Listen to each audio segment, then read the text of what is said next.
Hey YouTube, it's time for a shot of my side garden.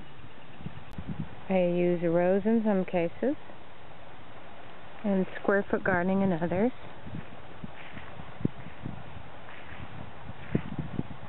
Here is my cabbage. Got a couple of really nice heads.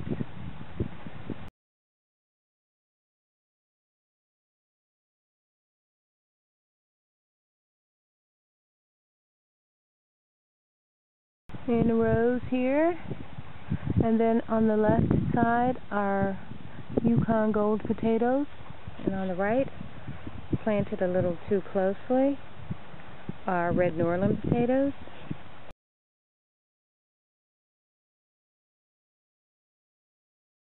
And then here in square foot gardening, in my square foot section, I have some beans coming up. I hope you can see that.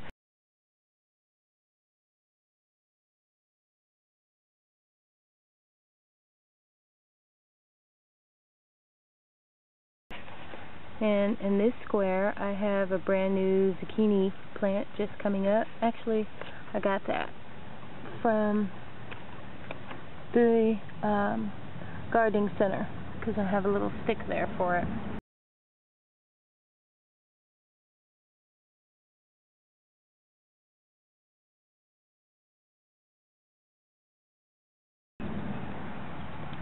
Over here, I'm allowing some mustard greens to go to seed. My son said, "Mom, how do you get garden seed from plants that don't have seeds inside, like lettuce and greens and broccoli?" So I decided to let a few plants go to seed so he can see where the seeds come from.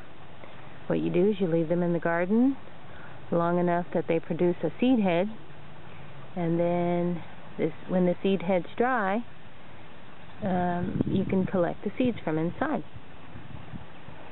So I let a few of those go to seed just for that little mini science lesson for him. Over here, I have a row of beans and another little row of beans in between an experiment gone bad.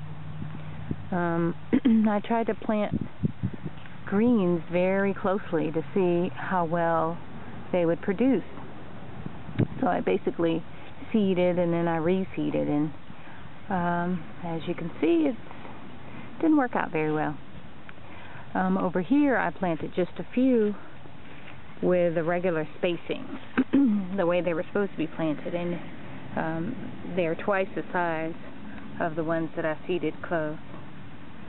So I guess what I learned is that it doesn't pay to try to get more in a small space, because you really need to give the plant's roots a chance to grow and spread out, and when you do that, the result is a larger, healthier plant.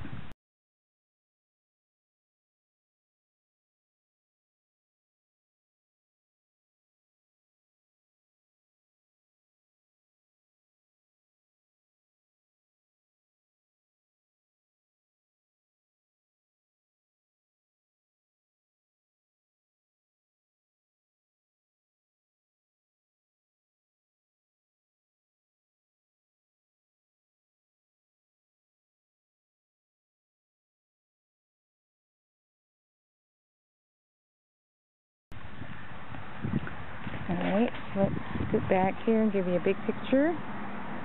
I encased my garden in bricks because my husband is not a fan of gardens. He doesn't think they look very nice in his landscape.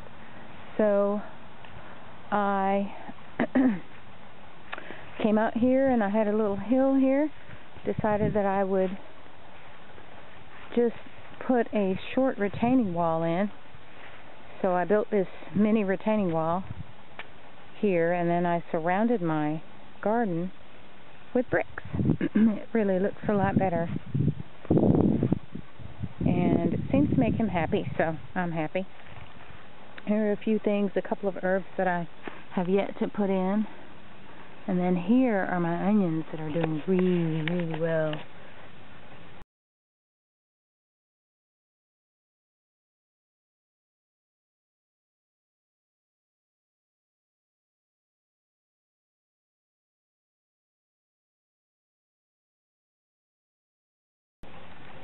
Here's one. Quite a few of them. They got a really thick neck now, so I'm looking forward to having them pop up. I may have them planted a little bit too deep. I'm not sure, but they've been growing really well. The stalks now, the heads are probably 2 feet high right now. I need to bank my potatoes up with more soil.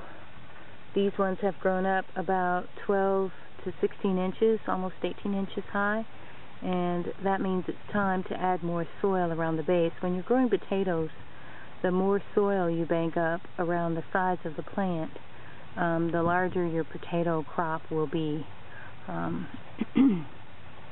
Here is a gross little beer trap that I set for the slugs that have been eating holes in all of my greens over here.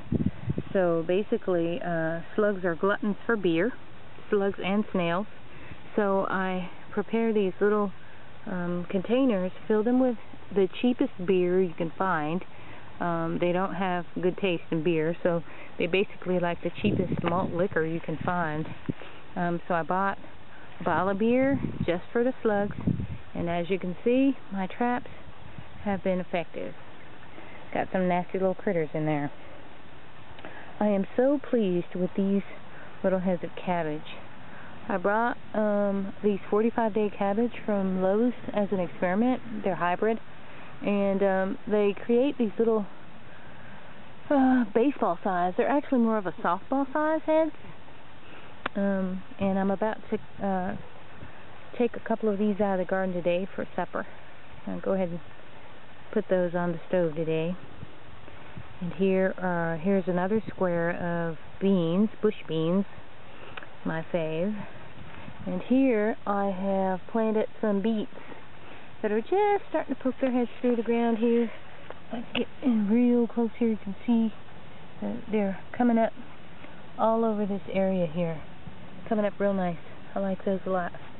Okay, and then there I've got some carrots, and that's another experiment. Carrots don't germinate that well without cover, but I don't know if you can see these little teeny, they're starting to germinate here because I've been keeping them wet. It's really hard to see them, but I've been keeping them wet a little bit every day to help to improve the germination. Typically what I'll do is I'll put a thick layer of newspaper on top, and that really aids in germination. Carrots and beets are hard seeds to germinate. They don't usually germinate well unless you cover them and then keep them moist.